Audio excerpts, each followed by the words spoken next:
One of the things I found out in various circles of people who are collectors or enthusiasts, there's always some snobs. And when I was collecting guns and I was on gun boards, there were gun snobs. But you know what? There's also pen snobs. It's kind of like this. You know, a cheap or inexpensive high-point pistol, let's say. I just saw it today having a big sale at Cabela's for $99 for a 9mm handgun. You know, I've owned high-point products. They're solid. They probably have the best guarantee in the entire industry. And they go bang every time I pull the trigger. I also have higher-end handguns, like let's say a Glock, since everybody seems to be familiar with Glocks. A 9mm and a Glock goes bang every time I pull the trigger. They both do the same job. They're both reliable. It's just that one costs more than 4 times what the other one does. So, you know, people are usually critics of the high point, that are made in America, by the way. Probably never owned one. They just call it cheap junk because they just go by what they think the reputation is or how they look, or they go by what they've heard. Well, it's all a matter of things that are relative. Is a Glock expensive? It depends on to whom you speak. Did I pay more for my Glock than I did for high points? You better believe it. And did I feel ripped off on either one? Heck no. It's all a matter of what's in your collection and what you feel comfortable with and what you like. Pens are no different. Well, it's interesting because the internet sometimes empowers and emboldens people. And here on YouTube, I had a video that I put out with fountain pen tips for newbies. And there was somebody who had commented, and I'll read exactly the quote. "And where is Mont Blanc 149 when you talk about expensive pens? You call $100 pens expensive?" So I'm going to go ahead and read my response, and I may sprinkle in some commentary here or there. And so here we go. First, I'll start by saying thank you for watching the video. Next, you did see the title of the video in the description, correct? This was a video aimed at those new to fountain pens and maybe even as a hobby. Thus, I started with my own experiences at the beginning of my diving into fountain pens as a hobby. I can only speak from my experiences, much like everybody else. And as to expensive fountain pens, the term expensive is entirely relative to the individual, both using it and the one hearing it. To me, when I bought my first fountain pen decades ago, I would have certainly called $100 expensive for a pen. I mean, let's face it, $100 for a writing instrument?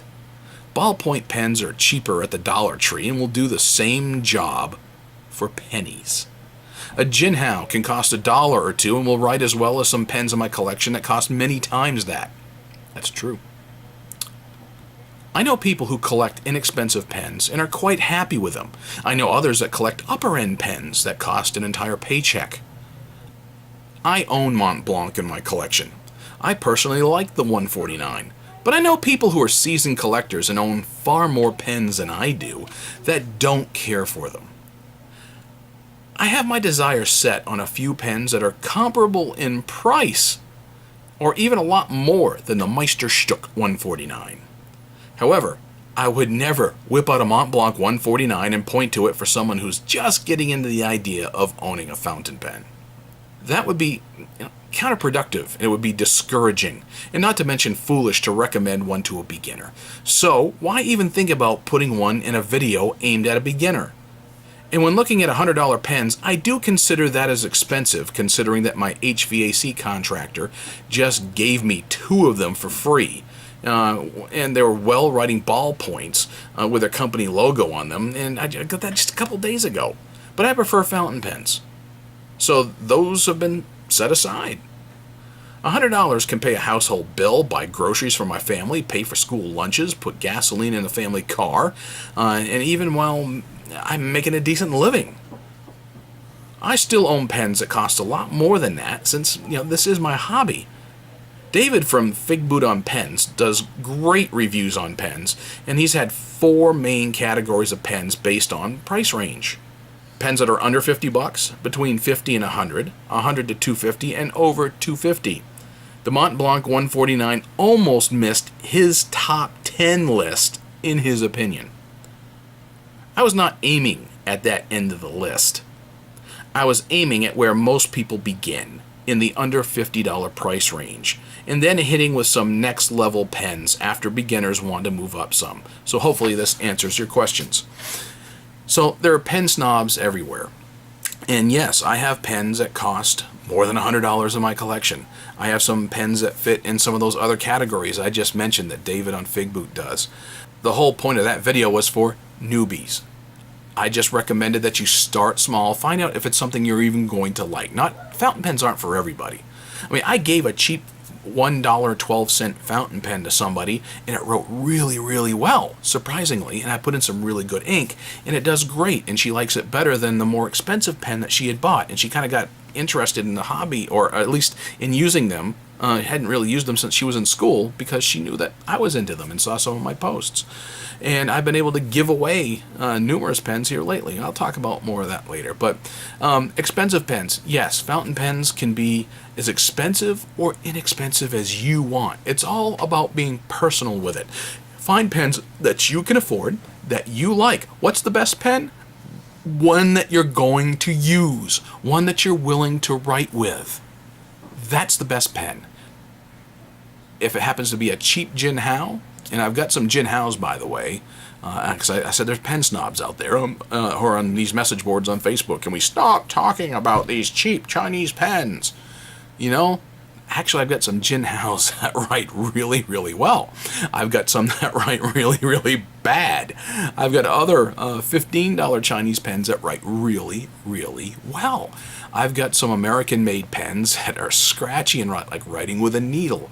I've got some other pens. I've got a British pen that kind of scratchy. I mean, I've got pens from all over, and some of them are better than others. Some are more expensive than others.